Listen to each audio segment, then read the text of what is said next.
ಎಲ್ಲರಿಗೂ ನಮಸ್ಕಾರಗಳು. ನಾವು ಈ ದಿನ ಜುಲೈ 31, 2025ರ ಪ್ರಚಲಿತ ವಿದ್ಯಮಾನಗಳ ಬಗ್ಗೆ ತಿಳಿದುಕೊಳ್ಳೋಣ. ಈ ವಿಡಿಯೋದಲ್ಲಿ ಇಲ್ಲಿ ಪಟ್ಟಿ ಮಾಡಲಾದ ಎಲ್ಲ ವಿಷಯಗಳ ಬಗ್ಗೆ ಮಾಹಿತಿಯನ್ನ ತಿಳಿದುಕೊಳ್ಳೋಣ. ಈ ವಿಷಯಗಳು ಮುಂಬರುವ ಸ್ಪರ್ಧಾತ್ಮಕ ಪರೀಕ್ಷೆಗಳಿಗೆ ಅತಿ ಉಪಯುಕ್ತವಾಗಲಿವೆ. ಆದ್ದರಿಂದ ವಿಡಿಯೋವನ್ನ ಕೊನೆವರೆಗೂ ವೀಕ್ಷಿಸಿ. ಮೊದಲನೇದಾಗಿ ಮೌಂಟ್ ಸಿಲೋ ಏಕೆ ಸುದ್ದಿಯಲ್ಲಿದೆ? ಇತ್ತೀಚೆಗೆ ಸಂಶೋಧಕರು ಮೌಂಟ್ ಸಿಲೋದ ಹಿಮನದಿಗಳು ಕಳೆದ 40 ವರ್ಷಗಳಲ್ಲಿ ಸುಮಾರು 50% ಮಂಜುಗಡ್ಡೆಯ ಹೊದಿಕೆಯನ್ನ ಹೊಂದಿವೆ ಎಂದು ತಿಳಿಸಿದ್ದಾರೆ. ಆದ್ದರಿಂದ ಮೌಂಟ್ ಸಿಲೋ ಸುದ್ದಿಯಲ್ಲಿದೆ. ಮೌಂಟ್ ಸಿಲೋ ಎಲ್ಲಿದೆ? ಇದು ಟರ್ಕಿಯ ಅನಾಟೋಲಿಯಾ ಪ್ರದೇಶದಲ್ಲಿ ಲೇಕ್ ವ್ಯಾನ್ನ ಆಗ್ನೇಯಕ್ಕೆ ಮತ್ತು ಟಾರಸ್ ಪರ್ವತ ಶ್ರೇಣಿಯ ಆಗ್ನೇಯ ತುದಿಯಲ್ಲಿದೆ. ಇರಾಕಿನ ಗಡಿಯಲ್ಲಿರುವ ಹಕ್ಕರಿ ಪ್ರಾಂತ್ಯದಲ್ಲಿ 4135 ಮೀಟರ್ ಎತ್ತರಕ್ಕೆ ಏರುವ ಮೌಂಟ್ ಸಿಲೋ ಹಿಮನದಿಗಳು ಅರಾರತ್ ಪರ್ವತದ ನಂತರ ದೇಶದಲ್ಲಿ ಎರಡನೇ ದೊಡ್ಡದಾಗಿದೆ. ಇದು ಟಾರಸ್ ಪರ್ವತ ಶ್ರೇಣಿಯ ಪೂರ್ವದ ಅತ್ಯಂತ ವಿಸ್ತರಣೆಯ ಶಿಖರವಾಗಿದೆ. ಆಲ್ಪೈನ್ ಹಿಮಾಲಯನ್ ಪದರ ವ್ಯವಸ್ಥೆಯಲ್ಲಿ ನೆಲೆಗೊಂಡಿದೆ ಮತ್ತು ಅರೇಬಿಯನ್, ಅನಾಟೋಲಿಯನ್ ಮತ್ತು ಯುರೇಷಿಯನ್ ಫಲಕಗಳ ಚಲನೆಯ ಪರಿಣಾಮವಾಗಿ ಇದು ಹೊರಹೊಮ್ಮಿದೆ. ಉಲುಡೊರಕ್ ಶಿಖರ, ಸುಪಾಡೊರೆಕ್ ಶಿಖರ, ಕೋಸೆಡಿರೇಗಿ ಪರ್ವತ, ಕಿಸಾರ ಪರ್ವತ ಮತ್ತು ಮೊಂಟ್ಸೆಲಿ ಸಿವ್ರಿಸಿ ಎಂಬ ಪ್ರಮುಖ 5 ಎತ್ತರದ ಶಿಖರಗಳನ್ನ ಮೌಂಟ್ ಸಿಲೋ ಹೊಂದಿದೆ. ಸಿಲೋ ಪರ್ವತದ ಪ್ರಸ್ತುತ ಆಕಾರವು ಟೆಕ್ಟೋನಿಕ್ ಚಲನೆಗಳು ಮತ್ತು ಸವೆತಗಳಿಂದ ರೂಪುಗೊಂಡಿದೆ. ಇದು ರೇಖೆಗಳು, ಕಡಿದಾದ ಸುಣ್ಣದ ಕಲ್ಲು ಬಂಡೆಗಳು, ಆಳವಾದ ಕಮರಿಗಳು, ಹಿಮನದಿ ಕಣಿವೆಗಳೊಂದಿಗೆ ಒರಟಾದ ಸ್ಥಳಾಕೃತಿಯನ್ನ ಹೊಂದಿದೆ. ಶಾಖದ ಅಲೆಗಳು ಮತ್ತು ಬರಗಾಲವನ್ನ ಟರ್ಕಿ ಇತ್ತೀಚೆಗೆ ದಾಖಲೆಯ 50.5 ಡಿಗ್ರಿ ಸೆಲ್ಸಿಯಸ್ ತಾಪಮಾನವನ್ನ ದಾಖಲಿಸಿದೆ ಮತ್ತು ಹಿಮನದಿಗಳ ಮೇಲೆ ಪರಿಣಾಮವನ್ನ ಬೀರುತ್ತಿದೆ. ಮೌಂಟ್ ಸಿಲೋ ಇದು ಟರ್ಕಿಯಲ್ಲಿದೆ. ಇಲ್ಲಿರ್ತಕ್ಕಂತಹ ಹಿಮನದಿಗಳು ಕಳೆದ 40 ವರ್ಷಗಳಲ್ಲಿ ಸುಮಾರು 50% ಮಂಜುಗಡ್ಡೆಯ ಹೊದಿಕೆಯನ್ನ ಹೊಂದಿವೆ ಎಂದು ಇತ್ತೀಚೆಗೆ ಸಂಶೋಧಕರು ತಿಳಿಸಿದ್ದಾರೆ. ಆದ್ದರಿಂದ ಇದು ಸುದ್ದಿಯಲ್ಲಿದೆ. ಟರ್ಕಿ ಇತ್ತೀಚೆಗೆ 50.5 ಡಿಗ್ರಿ ಸೆಲ್ಸಿಯಸ್ ತಾಪಮಾನವನ್ನ ದಾಖಲಿಸಿದೆ. ಇದು ಹಿಮನದಿಗಳ ಮೇಲೆ ಪರಿಣಾಮವನ್ನ ಬೀರುತ್ತಿದೆ. Next, CRIB blood group. ಏನಿದು CRIB ಬ್ಲಡ್ ಗ್ರೂಪ್? CRIB ರಕ್ತದ ಗುಂಪು ಕ್ರೋಮರ್ ರಕ್ತ ಗುಂಪು ವ್ಯವಸ್ಥೆಯ ಭಾಗವಾಗಿದ್ದು ಕೆಂಪು ರಕ್ತ ಕಣಗಳ ಮೇಲಿನ DAF ಪ್ರೋಟೀನ್ನೊಂದಿಗೆ ಸಂಬಂಧ ಹೊಂದಿದೆ ಮತ್ತು ಪ್ರತಿರಕ್ಷಣಾ ಪ್ರತಿಕ್ರಿಯೆಯಲ್ಲಿ ಪಾತ್ರವನ್ನ ವಹಿಸುತ್ತದೆ. CRIB ಇದು ಇವಾಗ ಏಕೆ ಸುದ್ದಿಯಲ್ಲಿದೆ? ಈ ರಕ್ತದ ಗುಂಪು ಕರ್ನಾಟಕದ ಕೋಲಾರ ಜಿಲ್ಲೆಯ ಮಹಿಳೆಯಲ್ಲಿ ಕಂಡು ಬಂದಿದೆ. ಆದ್ದರಿಂದ ಇದು ಸುದ್ದಿಯಲ್ಲಿದೆ. ನೋಡಿ, ಕರ್ನಾಟಕಕ್ಕೆ ಸಂಬಂಧಪಟ್ಟಂತ ಒಂದು ಮಾಹಿತಿಯಾಗಿದೆ ಇದು. ಕರ್ನಾಟಕದ ಕೋಲಾರ ಜಿಲ್ಲೆಯ ಮಹಿಳೆಯಲ್ಲಿ ಈ CRIB ರಕ್ತದ ಗುಂಪು ಕಂಡು ಬಂದಿದೆ. ಆದ್ದರಿಂದ ಇದು ಸುದ್ದಿಯಲ್ಲಿದೆ. CRIB ರಕ್ತದ ಗುಂಪಿನ ಬಗ್ಗೆ ಇವಾಗ ತಿಳಿದುಕೊಳ್ಳೋಣ. CRIB ರಕ್ತದ ಗುಂಪು ಇದು ಕ್ರೋಮರ್ ರಕ್ತ ಗುಂಪು ವ್ಯವಸ್ಥೆಯ ಭಾಗವಾಗಿದ್ದು ಅದರ ಮೂಲವನ್ನ ಗುರುತಿಸಿ ಅಧಿಕೃತವಾಗಿ CRIB ಎಂದು ಹೆಸರಿಸಲಾಗಿದೆ. CR ಎಂದರೆ ಕ್ರೋಮರ್, IB ಎಂದರೆ ಭಾರತ ಮತ್ತು ಬೆಂಗಳೂರು, ಇಂಡಿಯಾ ಮತ್ತು ಬೆಂಗಳೂರನ್ನ ಸೂಚಿಸುತ್ತದೆ. ಇಟಲಿಯ ಮಿಲನ್ನಲ್ಲಿ ನಡೆದ ಅಂತಾರಾಷ್ಟ್ರೀಯ ರಕ್ತ ವರ್ಗಾವಣೆ ಸೊಸೈಟಿಯ 35ನೇ ಪ್ರಾದೇಶಿಕ ಕಾಂಗ್ರೆಸ್ನಲ್ಲಿ ಈ ಐತಿಹಾಸಿಕ ಘೋಷಣೆಯನ್ನ ಮಾಡಲಾಯಿತು. ಇದು ಹೊಸ ರಕ್ತದ ಗುಂಪು ಈ ಹಿಂದೆ ಜಗತ್ತಿನಲ್ಲಿ ಎಲ್ಲಿಯೂ ಗುರುತಿಸಲಾಗಿಲ್ಲ. 10 ತಿಂಗಳ ಸಂಶೋಧನೆ ಮತ್ತು ಆಣ್ವಿಕ ಪರೀಕ್ಷೆಯ ನಂತರ ಅಂತಾರಾಷ್ಟ್ರೀಯ ತಜ್ಞರು ಕ್ರೋಮರ್ ರಕ್ತದ ಗುಂಪು ವ್ಯವಸ್ಥೆಯಲ್ಲಿ ಹೊಸ ಪ್ರತಿಜನಕವನ್ನ ಗುರುತಿಸಿದರು. ರಕ್ತದ ಗುಂಪಿನ ನಾಮಕರಣವನ್ನ ಅಂತಾರಾಷ್ಟ್ರೀಯ ರಕ್ತ ವರ್ಗಾವಣೆ ಸೊಸೈಟಿ ನಿರ್ಧರಿಸುತ್ತದೆ. CRIB ನಂತಹ ಹೊಸ ಪ್ರತಿಜನಕಗಳನ್ನ ಗುರುತಿಸುವುದು ಜಾಗತಿಕ ವರ್ಗಾವಣೆ ಸುರಕ್ಷತೆಯನ್ನ ಹೆಚ್ಚಿಸುತ್ತದೆ, ಹೊಂದಾಣಿಕೆ ಪರೀಕ್ಷೆಯನ್ನು ಸುಧಾರಿಸುತ್ತದೆ ಮತ್ತು ಭವಿಷ್ಯದ ವೈದ್ಯಕೀಯ ತುರ್ತು ಸಂದರ್ಭಗಳಲ್ಲಿ ಉತ್ತಮ ದಾನಿಗಳ ಹೊಂದಾಣಿಕೆಗಳ ಅಡಿಪಾಯವನ್ನ ಹಾಕುತ್ತದೆ. ಕ್ರೋಮರ್ ರಕ್ತ ಗುಂಪು ವ್ಯವಸ್ಥೆಯು ಕೊಳೆಯುವಿಕೆ ವೇಗವರ್ಧಕ ಅಂಶ DAF ದ ಮೇಲೆ 12 ಹೆಚ್ಚಿನ ಪ್ರಚಲಿತ ಮತ್ತು 3 ಕಡಿಮೆ ಪ್ರಚಲಿತ ಪ್ರತಿಜನಕಗಳನ್ನ ಒಳಗೊಂಡಿರುತ್ತದೆ. ಅಪರೂಪದ ರಕ್ತದ ಪ್ರಕಾರ ಎಂದರೆ ಏನು? ಒಬ್ಬ ವ್ಯಕ್ತಿಯ ರಕ್ತದ ಪ್ರಕಾರವು ಜನಸಂಖ್ಯೆಯ ಕೇವಲ 0.1% ಜನರಲ್ಲಿ ಇದ್ದರೆ ಅದನ್ನ ನಾವು ಅಪರೂಪದ ರಕ್ತದ ಪ್ರಕಾರ ಅಂತೀವಿ. ಕಡಿಮೆ ಇದ್ದರೆ ಅಪರೂಪದ ವಿಧದ ರೋಗಿಯು ಪ್ರತಿಕಾಯವನ್ನ ಅಭಿವೃದ್ಧಿಪಡಿಸಿದ್ದರೆ ಅವರು ಇನ್ನೊಬ್ಬ ಅಪರೂಪದ ವಿಧದ ದಾನಿಯಿಂದ ಮಾತ್ರ ರಕ್ತವನ್ನ ಪಡೆಯಬಹುದು. ತುರ್ತು ರಕ್ತ ವರ್ಗಾವಣೆ, ಅಂಗಾಂಗ ಕಸಿ ಮತ್ತು ಸಂಕೀರ್ಣ ಶಸ್ತ್ರಚಿಕಿತ್ಸೆಗಳಲ್ಲಿ ಇದು ಗಂಭೀರ ಸವಾಲುಗಳನ್ನ ಒಡ್ಡುತ್ತದೆ. ಕಡಿಮೆ ಜನರು ಈ ರೀತಿಯ ರಕ್ತದ ಪ್ರಕಾರಗಳನ್ನ ಹೊಂದಿದಾಗ ಅವರಿಗೆ ಅಂಗಾಂಗ ಕಸಿ ಮಾಡುವಾಗ, ಸಂಕೀರ್ಣ ಶಸ್ತ್ರಚಿಕಿತ್ಸೆಗಳನ್ನ ಮಾಡುವಾಗ ರಕ್ತದ ತೊಂದರೆಗಳು ಉಂಟಾಗುವ ಚಾನ್ಸಸ್ ಇರುತ್ತೆ.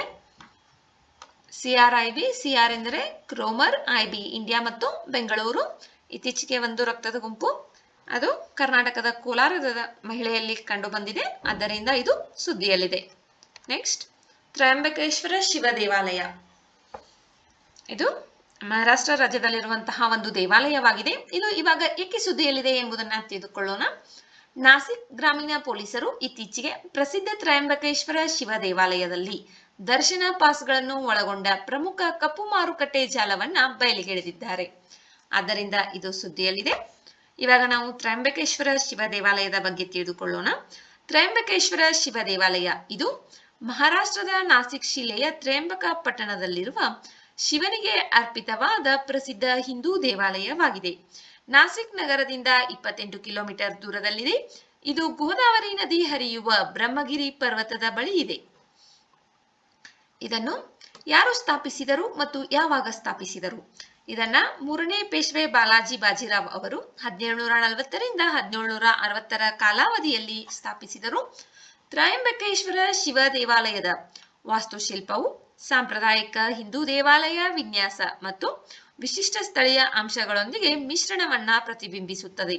ಇದು ವಿವಿಧ ಪೌರಾಣಿಕ ಕಥೆಗಳು ಮತ್ತು ದೇವತೆಗಳನ್ನ ಚಿತ್ರಿಸುವ ಸಂಕೀರ್ಣವಾದ ಕೆತ್ತನೆಗಳು ಮತ್ತು ಶಿಲ್ಪಗಳನ್ನ ಒಳಗೊಂಡಿದೆ.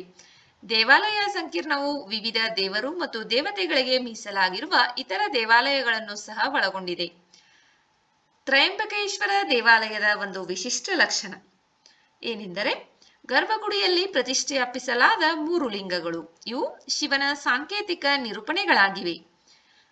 ಇವು ಹಿಂದೂ ತ್ರಿಮೂರ್ತಿಗಳಾದ ಬ್ರಹ್ಮ, ವಿಷ್ಣು ಮತ್ತು ಶಿವರನ್ನ ಪ್ರತಿನಿಧಿಸುತ್ತವೆ. ಕ್ರಮವಾಗಿ ಸೃಷ್ಟಿ, ಸಂರಕ್ಷಣೆ ಮತ್ತು ವಿನಾಶವನ್ನ ಸಾಕಾರಗೊಳಿಸುತ್ತವೆ. ಇದನ್ನು ಅಂದರೆ ತ್ರಯಂಬಕೇಶ್ವರ ಶಿವ ದೇವಾಲಯವನ್ನ 12 ಜ್ಯೋತಿರ್ಲಿಂಗಗಳಲ್ಲಿ ಒಂದೆಂದು ಗುರುತಿಸಲಾಗಿದೆ. ಹಾಗಾದರೆ ಜ್ಯೋತಿರ್ಲಿಂಗ ಎಂದರೆ ಏನು? ಜ್ಯೋತಿರ್ಲಿಂಗ ಎಂದರೆ ಶಿವನನ್ನು ಜ್ಯೋತಿರ್ಲಿಂಗದ ರೂಪದಲ್ಲಿ ಪೂಜಿಸುವ ದೇವಾಲಯವಾಗಿದೆ. ಭಾರತದಲ್ಲಿ ಒಟ್ಟು 12 ಜ್ಯೋತಿರ್ಲಿಂಗ ದೇವಾಲಯಗಳಿವೆ. ಪ್ರಧಾನ ದೇವತೆಯ ಹೆಸರನ್ನು ಈ 12 ಜ್ಯೋತಿರ್ಲಿಂಗ ದೇವಾಲಯಗಳು ಪಡೆದುಕೊಂಡಿವೆ.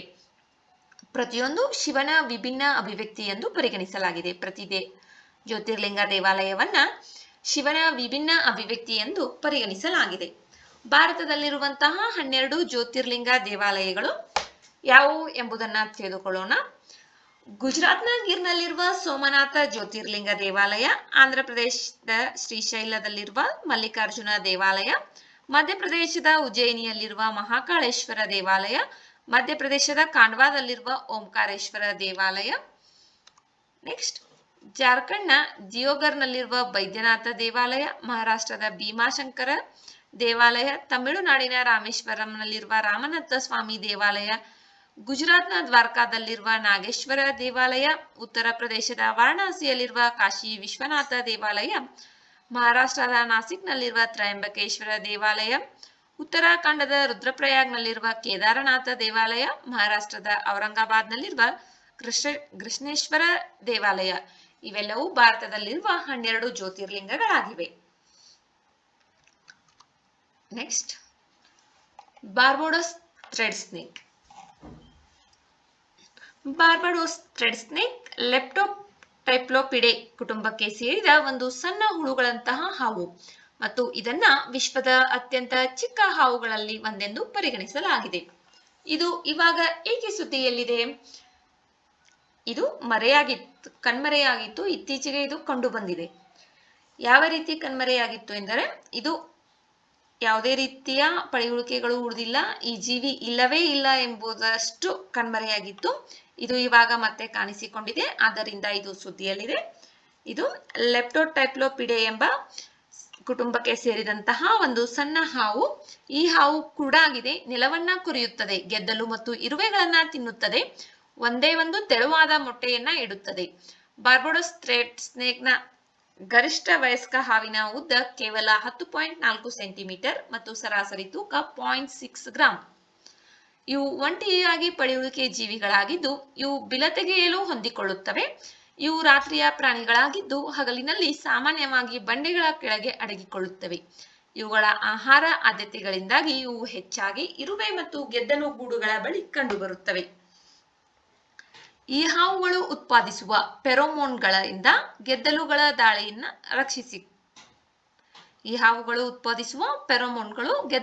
ದಾಳಿಯನ್ನು ಅವುಗಳನ್ನು ರಕ್ಷಿಸುತ್ತವೆ. ಇದರ ಆವಾಸ ಸ್ಥಾನವು ಹೆಚ್ಚಾಗಿ ಪೂರ್ವ ಬಾರ್ಬಡೋಸ್ನ ಕಾಡುಗಳಿಗೆ ಸೀಮಿತವಾಗಿದೆ. ಇದು ಉಷ್ಣವಲಯದ ವನಕಾಡುಗಳಲ್ಲಿ ವಾಸಿಸುತ್ತವೆ. ಬಾರ್ಬಡೋಸ್ ದಾರ್ನೇಕ್ಗಳು ಕೆರೆಬಿಯನ್ ದ್ವೀಪ ಬಾರ್ಬಡೋಸ್ನಲ್ಲಿ ಕಂಡುಬರುತ್ತವೆ. ಬಾರ್ಬಡೋಸ್ ದಾರ್ನೇಕ್ಗಳು ಮಾಂಸಾಹಾರಿಗಳು ಮತ್ತು ಇವುಗಳು ಆಹಾರವು ಹೆಚ್ಚಾಗಿ ಗೆದ್ದಲು ಅಥವಾ ಇರುವೆಗಳನ್ನು ಒಳಗೊಂಡಿರುತ್ತದೆ. ಇವು ಅಂಡಾಣು ಜೀವಿಗಳಾಗಿವೆ, ಅಂದರೆ ಸಂತಾನೋತ್ಪತ್ತಿ ಮಾಡಲು ಮೊಟ್ಟೆಗಳನ್ನು ಇಡುತ್ತವೆ. ಈಗಾಗಲೇ ಹೇಳಿದೀನಿ, ಇವು ಒಂದೇ ಒಂದು ತೆಳುವಾದ ಮೊಟ್ಟೆಯನ್ನ ಇಡುತ್ತವೆ ಅಂತ ಹೇಳಿ. ಇನ್ನು ಈ ಹಾವಿನ ಸಂರಕ್ಷಣಾ ಸ್ಥಿತಿಯು IUCN ಕೆಂಪು ಪಟ್ಟಿಯಲ್ಲಿ ತೀವ್ರವಾಗಿ ಅಳಿವಿನಂಚಿನಲ್ಲಿದೆ. ನಾನು ಈಗಾಗಲೇ ತುಂಬಾ ಬಾರಿ IUCN ಫುಲ್ ಫಾರ್ಮ್ ಅನ್ನ ಹೇಳಿದ್ದೀನಿ. ನೀವು IUCN ಫುಲ್ ಫಾರ್ಮ್ ಅನ್ನ ಕಮೆಂಟ್ ಬಾಕ್ಸ್ ನಲ್ಲಿ ಕಮೆಂಟ್ ಮಾಡಿ. ನೆಕ್ಸ್ಟ್, ಕೌಶಲ್ಯ ಪರಿಣಾಮ ಬಾಂಡ್, ಸ್ಕಿಲ್ ಇಂಪ್ಯಾಕ್ಟ್ ಬಾಂಡ್. ಇದು ಸ್ಕಿಲ್ ಇಂಪ್ಯಾಕ್ಟ್ ಬಾಂಡ್ ಯುವಜನರಿಗೆ ಉದ್ಯೋಗ ಫಲಿತಾಂಶಗಳನ್ನು ಸುಧಾರಿಸುವ ಗುರಿಯನ್ನ ಹೊಂದಿರುವ ನವೀನ ಹಣಕಾಸು ಸಾಧನವಾಗಿದೆ. ಇತ್ತೀಚೆಗೆ ಕೌಶಲ್ಯ ಅಭಿವೃದ್ಧಿ ಮತ್ತು ಉದ್ಯಮಶೀಲತೆಯ ರಾಜ್ಯ ಸಚಿವರು ಕೌಶಲ್ಯ ಪರಿಣಾಮ ಬಾಂಡ್ ಅಳೆಯಬಹುದಾದ ಸಾಮಾಜಿಕ ಪರಿಣಾಮವನ್ನು ಬೀರುತ್ತದೆ ಎಂದು ಉಲ್ಲೇಖಿಸಿದ್ದಾರೆ. ಸ್ಕಿಲ್ ಇಂಪ್ಯಾಕ್ಟ್ ಬಾಂಡ್ ಇದು ಯುವಜನರಿಗೆ ಉದ್ಯೋಗ ಫಲಿತಾಂಶಗಳನ್ನು ಸುಧಾರಿಸುವ ಗುರಿಯನ್ನು ಹೊಂದಿರುವ ನವೀನ ಹಣಕಾಸು ಸಾಧನವಾಗಿದೆ. ಈ ಉಪಕ್ರಮದಡಿಯಲ್ಲಿ ಮೊದಲು ಯುವಜನರಿಗೆ ಕೌಶಲ್ಯ ತರಬೇತಿಯನ್ನ ನೀಡಲಾಗುತ್ತದೆ, ನಂತರ ಅವರಿಗೆ ಉದ್ಯೋಗಗಳನ್ನು ಒದಗಿಸಲಾಗುತ್ತದೆ. ಭಾರತದ ಕೌಶಲ್ಯ ಪ್ರಭಾವ ಬಾಂಡ್ ಅನ್ನು ನವೆಂಬರ್ 2021ರಲ್ಲಿ ಆರಂಭಿಸಲಾಗಿದೆ. ಇದು ಉದ್ಯೋಗದ ಮೇಲೆ ಕೇಂದ್ರೀಕರಿಸಿದ ದೇಶದ ಮೊದಲ ಅಭಿವೃದ್ಧಿ ಪರಿಣಾಮ ಬಾಂಡ್ ಆಗಿದೆ. ಇದು ರಾಷ್ಟ್ರೀಯ ಕೌಶಲ್ಯ ಅಭಿವೃದ್ಧಿ ನಿಗಮದ ಮೂಲಕ ಕೌಶಲ್ಯ ಅಭಿವೃದ್ಧಿ ಮತ್ತು ಉದ್ಯಮಶೀಲತೆ ಸಚಿವಾಲಯದಿಂದ ಬೆಂಬಲಿತವಾಗಿದೆ. 4 ವರ್ಷಗಳಲ್ಲಿ 50,000 ಯುವ ಭಾರತೀಯರಿಗೆ ಈ ಯೋಜನೆಯು ಪ್ರಯೋಜನವಾಗಿದ್ದು, ಅದರಲ್ಲಿ 60% ಮಹಿಳೆಯರು ಇದ್ದಾರೆ. ಈ ನವೀನ ಫಲಿತಾಂಶ ಆಧಾರಿತ ಹಣಕಾಸು ಸಾಧನವು ಖಾಸಗಿ ವಲಯದ ಬಂಡವಾಳ ಮತ್ತು ಪರಿಣಿತಿಯನ್ನ ಬಳಸುತ್ತದೆ. ಕೇವಲ ತರಬೇತಿ ಮತ್ತು ಪ್ರಮಾಣೀಕರಣದ ಮೇಲೆ ಕೇಂದ್ರೀಕರಿಸುವ ಬದಲು ಉದ್ಯೋಗ ನಿಯೋಜನೆ ಮತ್ತು ಧಾರಣವನ್ನ ಈ ಯೋಜನೆಯು ಕೇಂದ್ರೀಕರಿಸುತ್ತದೆ. ವಿಡಿಯೋದಲ್ಲಿರುವ ಮಾಹಿತಿ ಉಪಯುಕ್ತವೆನಿಸಿದರೆ ವಿಡಿಯೋಗೆ ಒಂದು ಲೈಕ್ ಮಾಡಿ. ಮತ್ತಷ್ಟು ಮಾಹಿತಿಗಾಗಿ ನಮ್ಮ ಚಾನೆಲ್ನಲ್ಲಿರುವ ವಿಡಿಯೋಗಳನ್ನು ವೀಕ್ಷಿಸಿ. ಮುಂಬರುವ ವಿಡಿಯೋಗಳು ಮತ್ತು ಮಾಹಿತಿಗಾಗಿ ನಮ್ಮ ಚಾನೆಲ್ ಅನ್ನು ಸಬ್ಸ್ಕ್ರೈಬ್ ಮಾಡಿಕೊಳ್ಳಿ. ನಿಮ್ಮ ಸ್ನೇಹಿತರೊಂದಿಗೆ ಹಂಚಿಕೊಳ್ಳಿ. ನಿಮ್ಮ ಅಮೂಲ್ಯವಾದ ಸಮಯವನ್ನ ನೀಡಿ ವಿಡಿಯೋವನ್ನ ವೀಕ್ಷಿಸಿದ್ದಕ್ಕಾಗಿ ಧನ್ಯವಾದಗಳು.